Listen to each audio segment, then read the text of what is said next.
Hello, magandang buhay mga kasipit at mayroon tayo ngayong breeder natin. Wow. Itong breeder natin ay mula pa noong 2019 yung parents. At ngayon ay kinuha lang natin panandalian dahil chinek natin kung mayroon bang buried or buntis dito sa drum.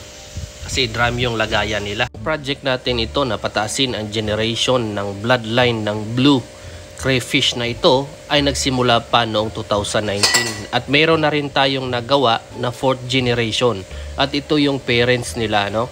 Isa ito sa mga parents kasi yung tunay na parents talaga yung una ay namatay na, so ito na yung pangalawa, second gen na parents. At mayroon tayong pinagbabawal na technique, itong pinalutang natin na dalawang buried or buntis na crayfish. Ito yung pinagbabawal na technique na ginawa natin, no? So dito yung breeding tank natin simula pa noong 2019 at nakagawa na tayo ng 4th gen ay nandun sa labas.